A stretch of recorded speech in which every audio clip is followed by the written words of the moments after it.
Buenos días, paz y bendición de nuestro Dios, que podamos seguir disfrutando de este tiempo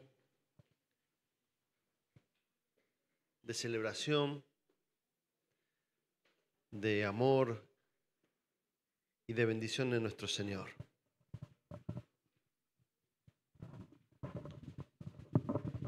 Seguimos con Daniel, que comenzamos a predicar el domingo pasado y vamos a estar todo este mes introduciéndonos en distintas partes del texto del libro de Santiago.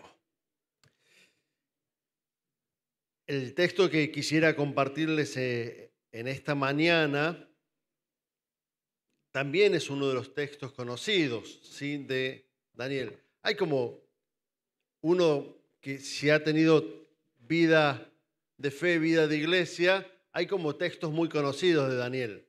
Uno es lo que a veces se conoce como el ayuno de Daniel, mal dicho así, pero se conoce como el ayuno de Daniel, que fue en base a lo que predicó en el capítulo 1 el pastor Cristian la semana pasada.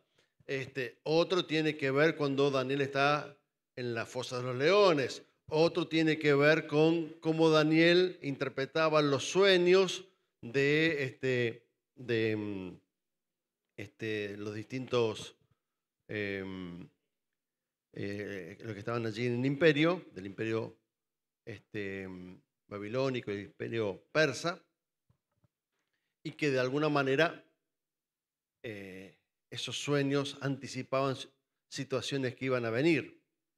Y otro de los textos, el que voy a compartir en esta mañana en Daniel capítulo 3, que tiene que ver con cuando esos tres amigos de Daniel van o los llevan al horno de fuego. Pero a veces que las conocemos esta historia como historias fantasiosas o historias de Dios, pero que suenan más a una historia que le contamos a los niños y a las niñas en la escuela dominical. Pero tiene mucha palabra de sabiduría para nuestro corazón y para la vida de la iglesia en general. Como ya nos contaba Cristian, el libro de Daniel sucede dentro de la finalización del imperio babilónico y el comienzo del imperio persa. Es decir, el pueblo hebreo, ¿sí?, que había sido desterrado producto de la conquista del imperio babilónico y había sido llevado y dispersado como una diáspora en distintos lugares, ¿sí? Primero fue sometido por el imperio babilónico y luego, al final más o menos del texto de Daniel, por el imperio persa. En este momento, el capítulo 3 está sometido por el imperio babilónico. Que, bueno, el imperio babilónico, una de las tantas características, aparte de las que mencionaba Pastor Cristian, es que tenía un modelo expansionista, como todo modelo imperialista, es un modelo expansionista desde lo militar y desde lo político. Dominaban en ese sentido, destruyendo todos los lugares que iban conquistando. Se había destruido todas las ciudades fortalecidas del pueblo hebreo, Jerusalén, Judá, ¿sí?, hasta el mismo templo, que era el gran baluarte que habían tenido con el templo que había hecho Salomón. Todo esto que voy dando como pequeños detalles nos van a ayudar a entender luego lo que quiero compartir como mensaje. No es meramente informativo lo que estoy diciendo, sino va a tener que ver con la centralidad de algunas cuestiones que quisiera junto a ustedes reflexionar en el Señor. En todo imperio que dominaba al pueblo de Israel, al pueblo de Dios, siempre hubo un remanente. Siempre hubo hombres y mujeres que estuvieron con un corazón piadoso en el Señor. Más allá del dominio político y militar y muchas veces más allá del dominio religioso que se quería imponer, siempre hubo y yo diría, siempre habrá en el Señor un pueblo remanente fiel que busque obedecer en valentía a Jesucristo, a Dios.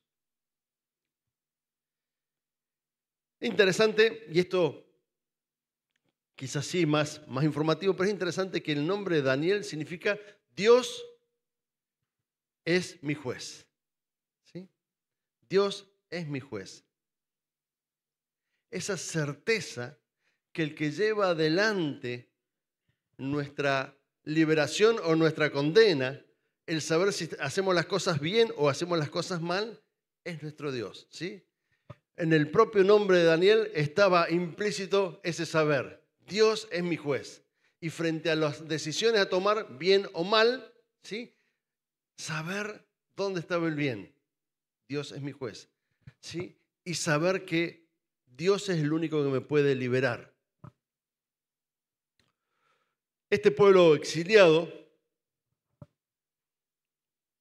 que vivía en una cultura diferente, también le querían imponer un modelo religioso diferente. Fíjense que ya nos había comentado este cambio de identidad que le habían hecho a estos jóvenes que estaban allí sirviendo en el palacio. Uno de estos cambios de nombre, estos cambios de identidad que hablaba el pastor Cristian, que también los cambios de nombre implican, tienen un sentido especialmente en el pueblo de Israel, porque dentro de la Biblia encontramos que los nombres no son meramente nombres. Muchas veces los nombres implican sentidos de vida, propósito, horizontes hacia donde Dios está marcando el rumbo, ¿sí? Entonces, a veces Dios mismo ha cambiado el nombre. Abraham por Abraham, por ejemplo, ¿no?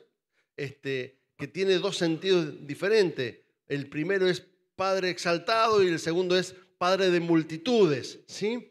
Y ese cambio implica un sentido mucho más profundo en el propósito de Dios.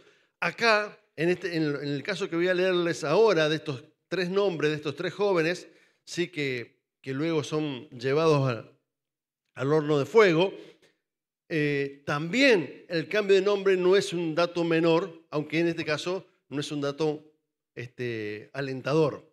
¿Sí? El nuevo nombre que le habían puesto a Ananías es Sadrac. Ananías significa Yahvé es lleno de gracia. Dios es lleno de gracia. Eso era, fíjese en el nombre que tenía Ananías. Soy una persona llena de gracia. Es un nombre que, ¡wow!, alienta, ¿sí? Y el cambio había sido mandato de Acú. Sadrac significa mandato de Acú. Acú era uno de los dioses que tenían el imperio babilónico. O sea que le cambiaron el lleno de gracia por mandato de un dios babilónico. Entonces, el golpe de efecto del cambio de nombre no es un dato menor. De estos tres personajes vamos a hablar. El otro, Mesac, Misael, era el nombre hebreo. Misael es muy parecido a Miqueas, el nombre, ¿sí? Misael significa ¿quién es como Dios? ¿Sí? ¿Quién es como Dios? Miqueas, ¿quién es como tú? ¿Sí? Misael es ¿quién es como Dios? Entonces, Misael, me imagino este joven que decían, cuando escuchaba su nombre, ¿quién es como Dios? Su propio nombre era testimonio de Dios. Pero Mesac decía, ¿quién es lo que Acú es? Es parecido al otro, pero nada más que con el dios babilónico. ¿Quién es lo que Acú es? De llevar un nombre que daba testimonio de Dios, pasó a llevar un nombre que daba testimonio del dios babilónico, o de uno de los dioses babilónicos, porque los babilónicos tenían más de un dios. Y Abed-Nego el nombre que le pusieron los babilónicos, Azarías, Dios es mi ayudador. ¿Sí? Azarías tenía la confianza de que Dios siempre estaba con él. Dios es mi ayudador. Su propio nombre, él decía su nombre y se acordaba ya que Dios estaba con él, que Dios lo estaba ayudando. ¿Sí? Fíjese o cuando alguien lo nombraba, sí, así es, Dios me está ayudando. ¿Sí? Yo pienso en esta cuestión de los nombres, lo que resuena.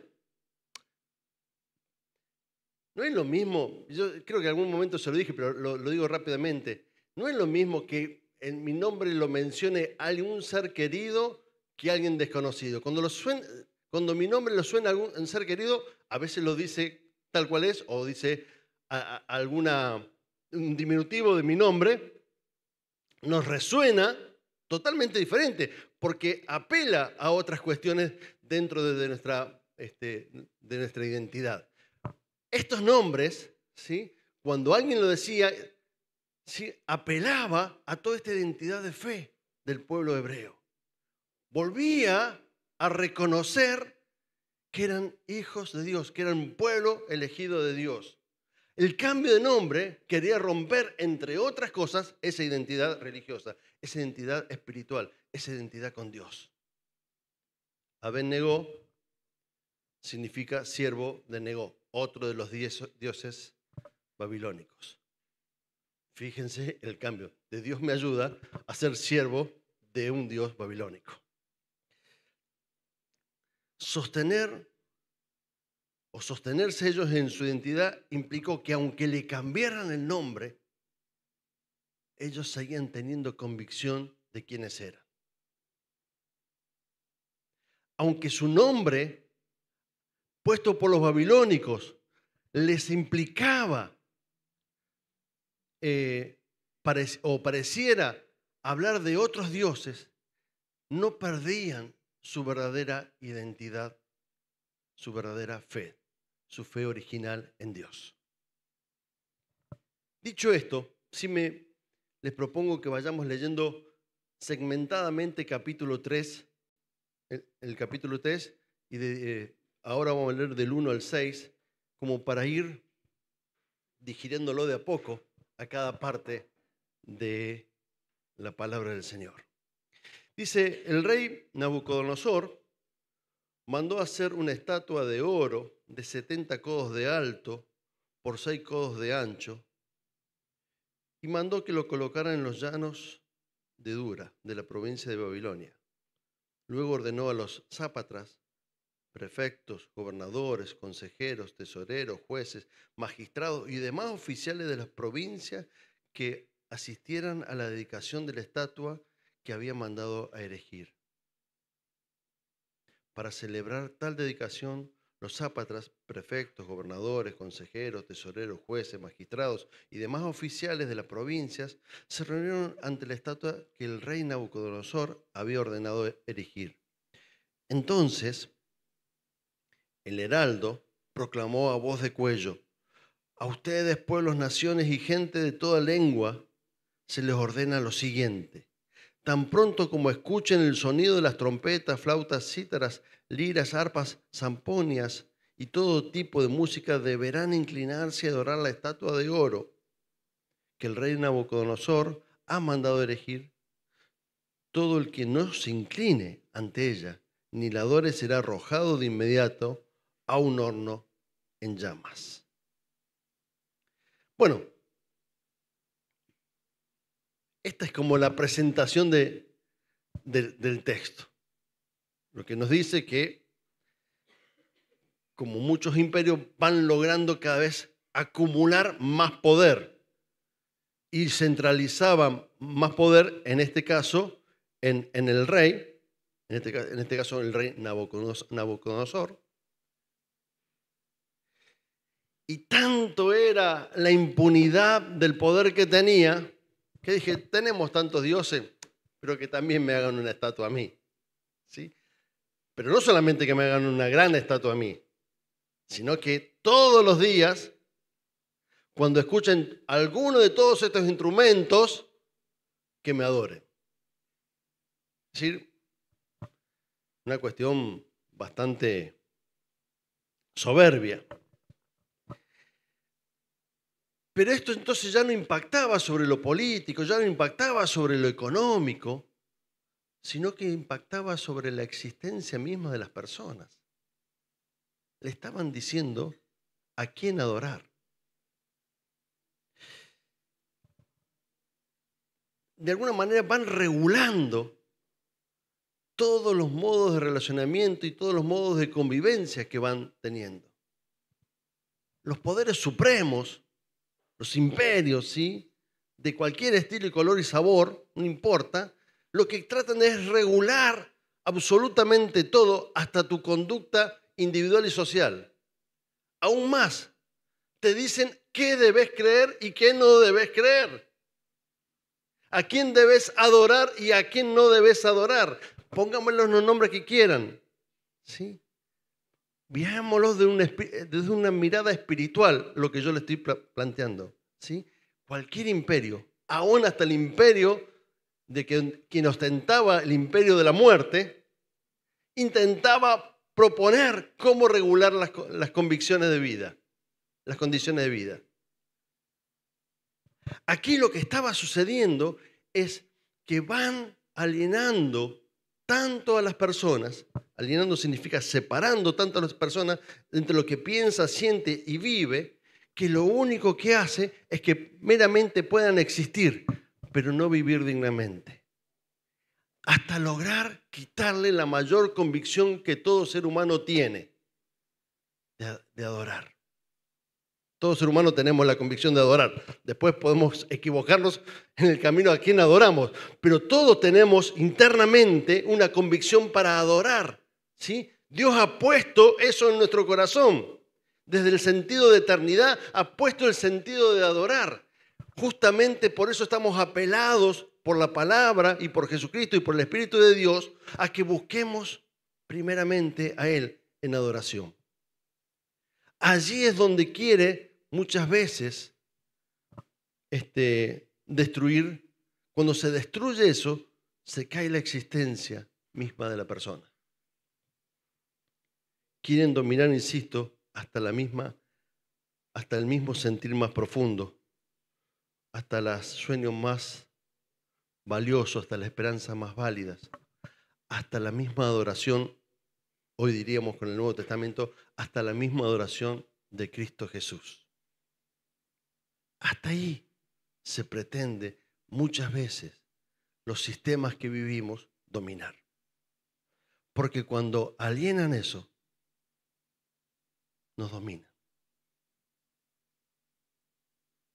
Por eso no era menor recordar el nombre de Daniel.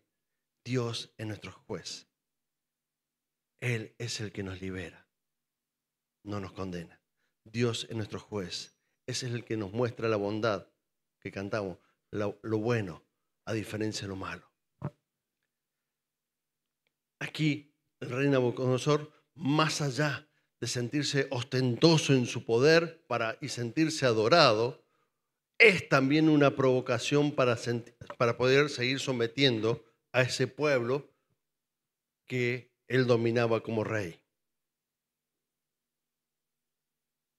Vamos a seguir leyendo. Del 7 al 12, resistir con fidelidad y convicción.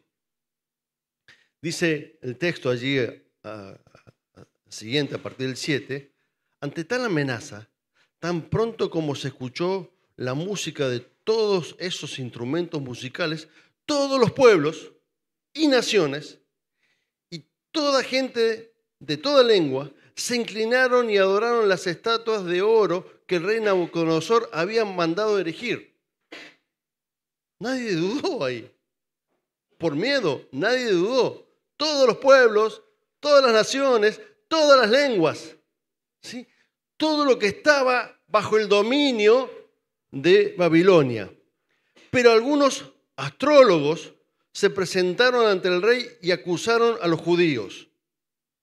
Que viva el rey por siempre, ¿no? Era la presentación que tenían los astrólogos para entrar en conversación dijeron al rey Nabucodonosor: Su Majestad ha emitido un decreto ordenando que todo el que oiga el sonido de trompetas, flautas, cítaras, liras, arpas, zamponias y todo tipo de música, se incline ante la estatua de oro y la adore. También ha ordenado que todo el que no se incline ante la estatua ni la adore sea arrojado a un horno de llamas. Pero hay algunos judíos a quienes ha puesto al frente de las provincias de Babilonia que no acatan sus órdenes, su majestad. No adoran a los dioses de su majestad, ni en las estatuas de oro que mandó erigir. ¿Se trata de quién? De Sadrach, Mesac y Abed-Negó.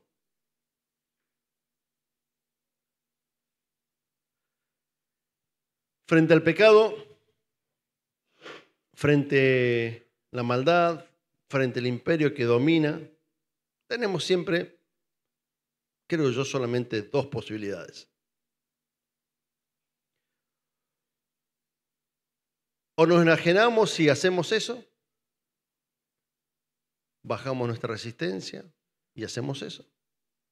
O nos resistimos, confiamos en que Dios es nuestro Dios y que su llamado es mayor que cualquier otro llamado y que el sentido de vida que Él tiene es pleno y total, y resistimos confiando que Él nos acompañará más allá de cualquier situación. La situación que tenía en ese momento Sadrach, Mesac, Abed-Negó y muchos del pueblo judío que no estuvieron de acuerdo con ese decreto del rey Nabucodonosor fue: o me someto a esto y bueno, no es tan grave, es arrodillarme un ratito, levantar las manitos y sigo haciendo mi vida como algo, porque se trata de sobrevivir.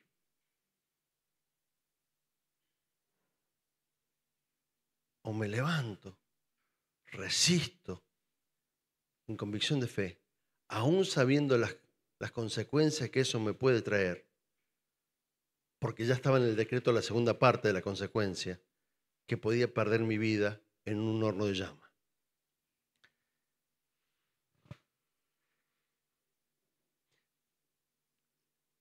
Como sabemos el final de la historia, dice, no, vamos a resistir. Y yo me quedé pensando, ¿y si la historia no hubiese terminado así?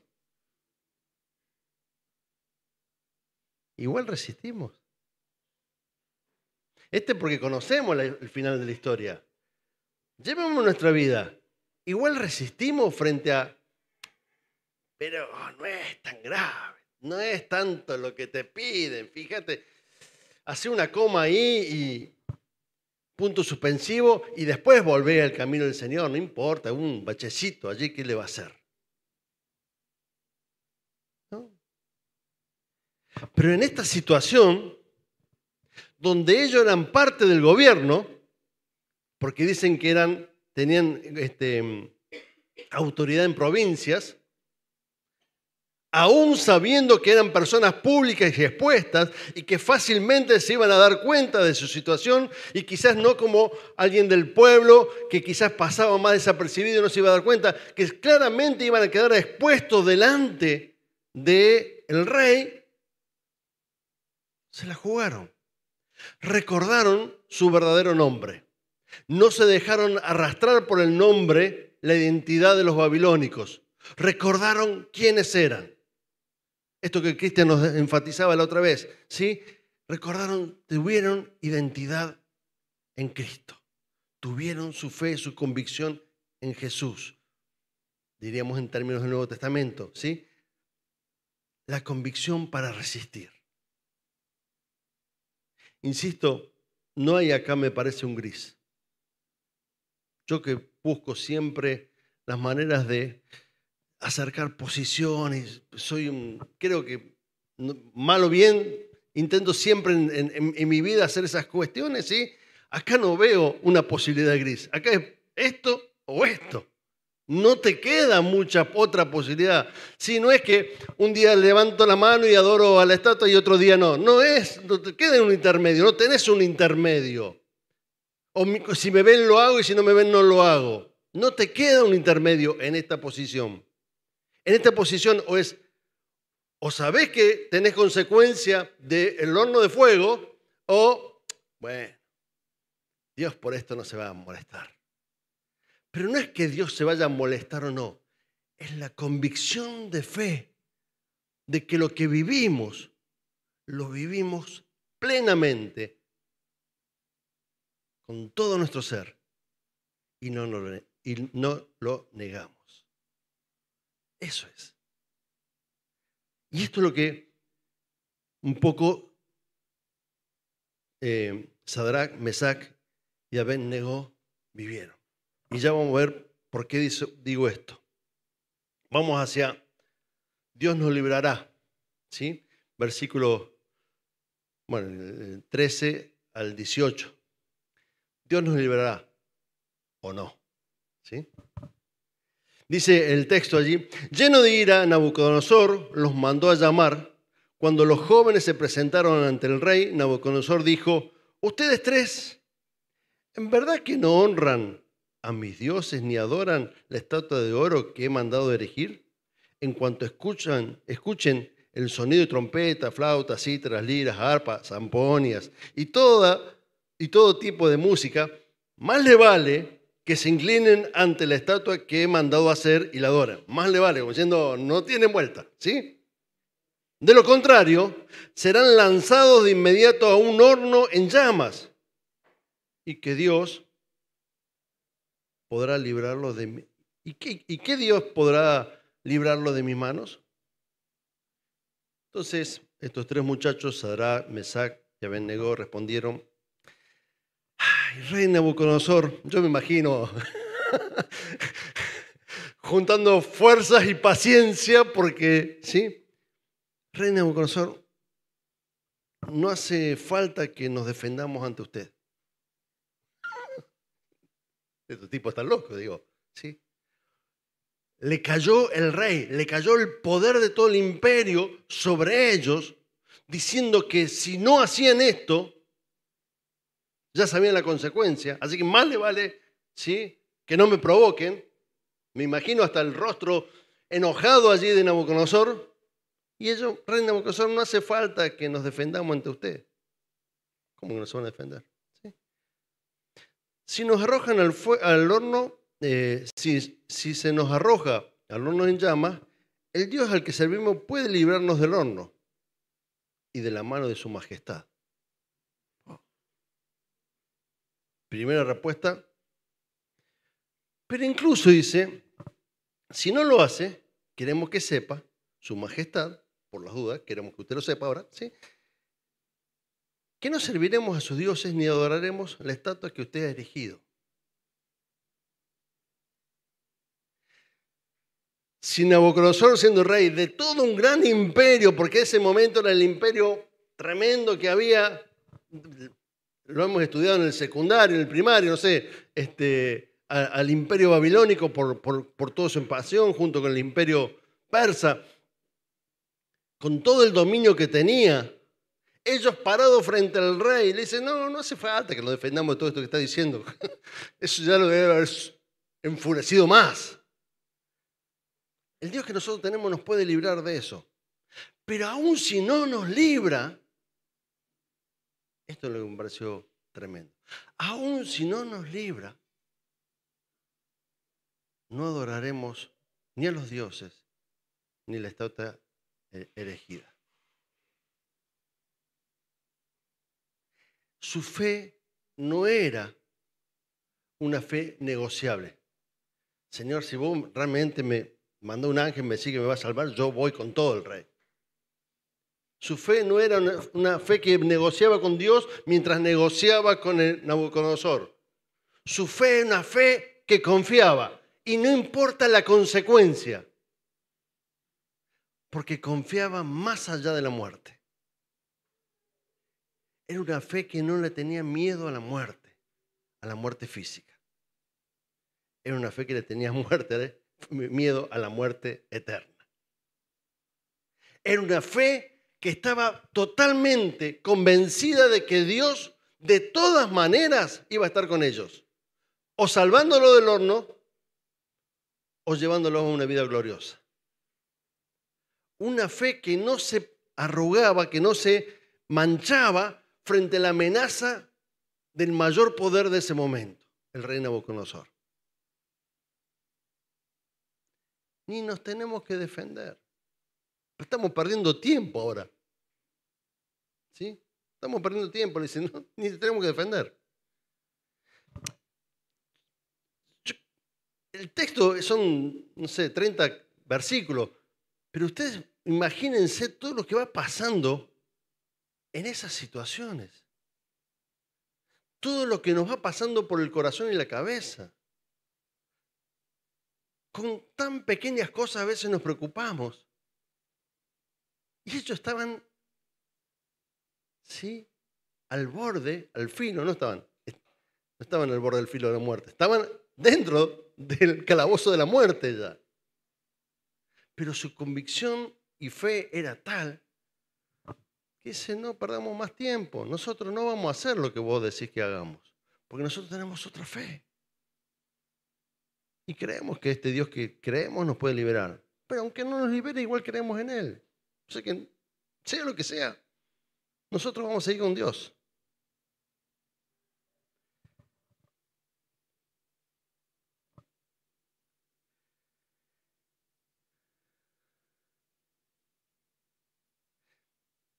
Pensaba, y lo puse ahí para acordarme,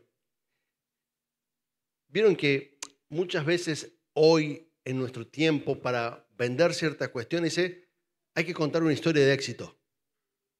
¿No? ¿Sí?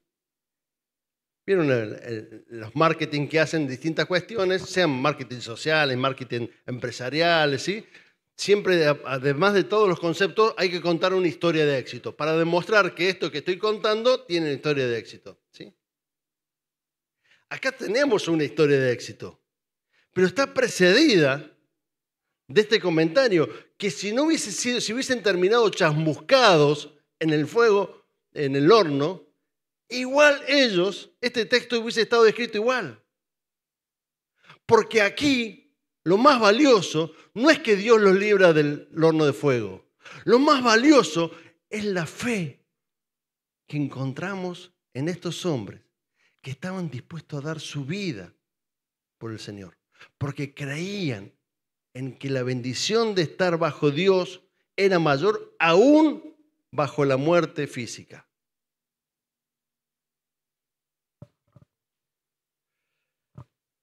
Confiaban en el cuidado de Dios, aun cuando Él no responda a su agrado. Yo creo que de esto se trata mucho la fe, ¿no? Lo vivo así. Yo puedo decir, tengo un listado largo de cosas que no me han gustado, de que me ha pasado en mi vida.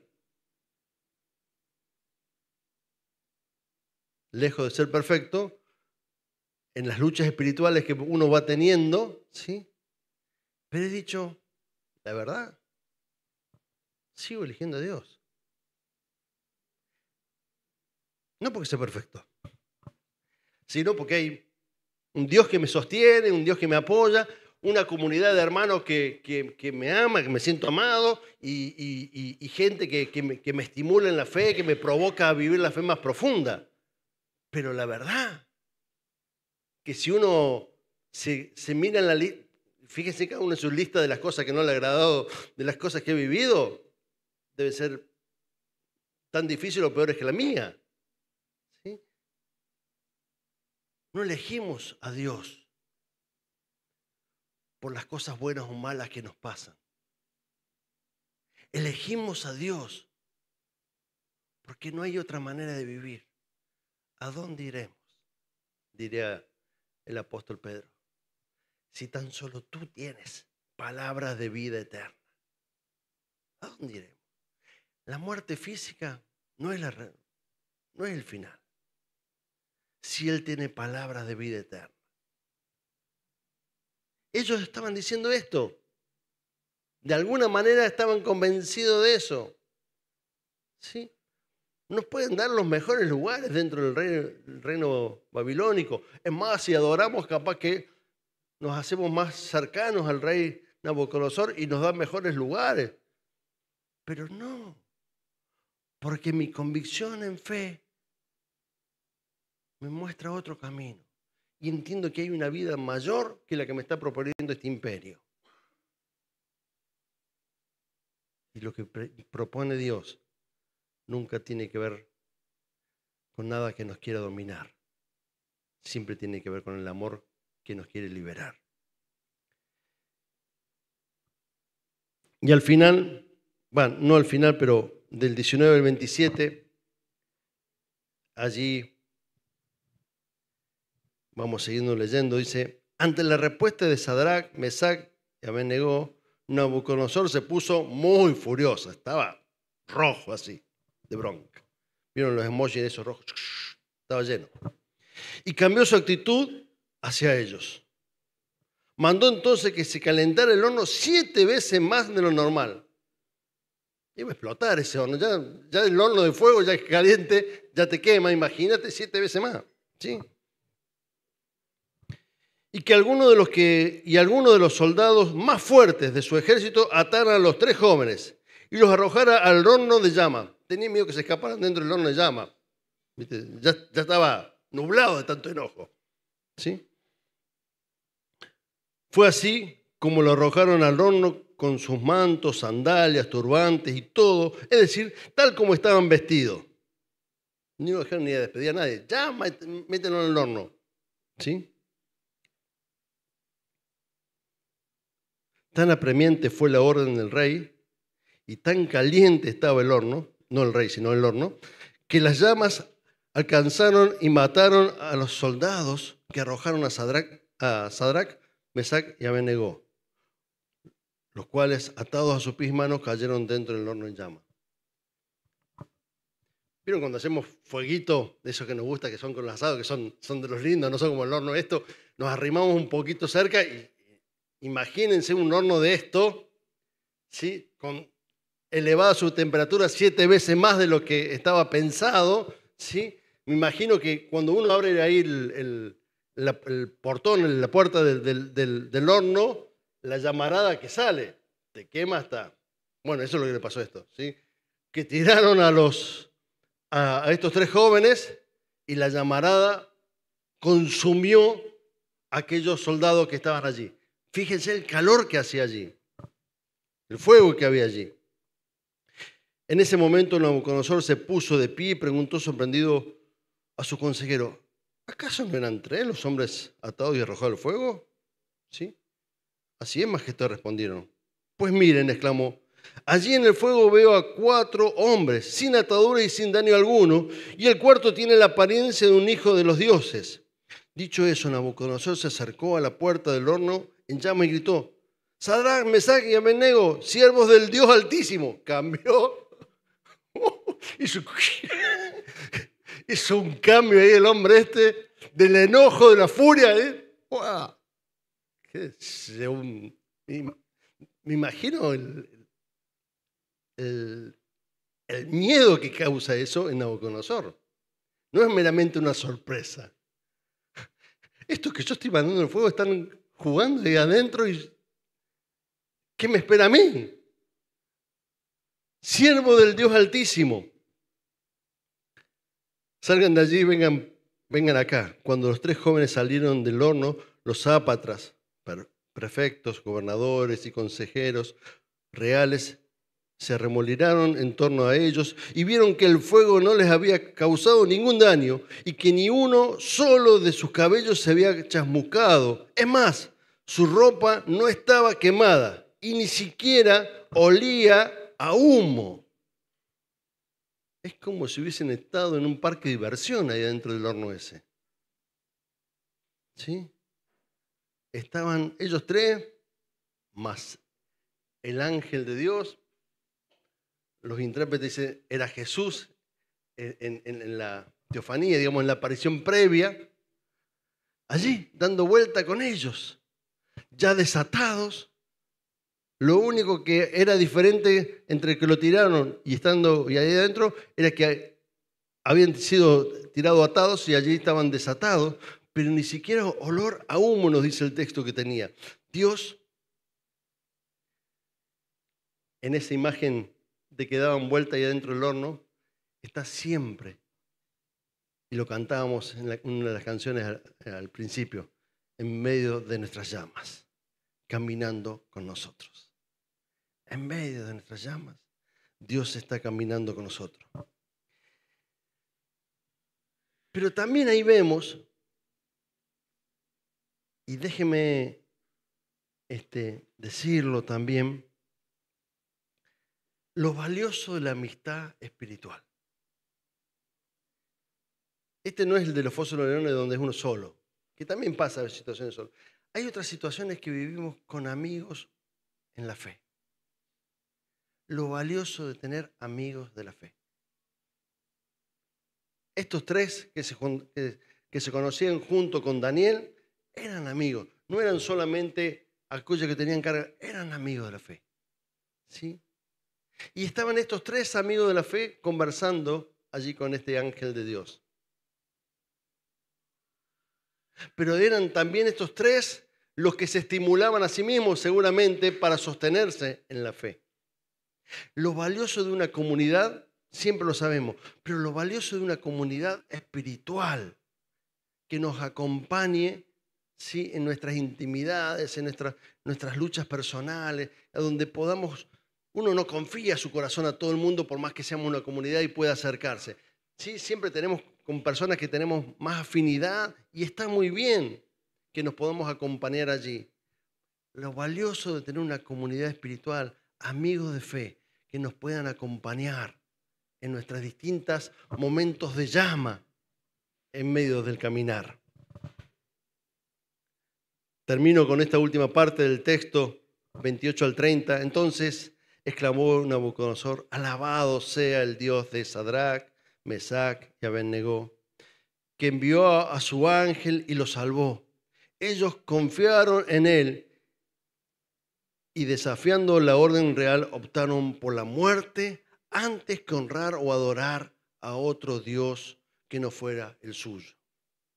Por tanto, yo decreto, cambia el decreto ahora. Por lo tanto, yo decreto, ¿sí?, que se descuartice a cualquiera que hable en contra del Dios de Sadrach, Mesac y Abednego. Es como de la noche a la mañana cambia el nombre ¿sí?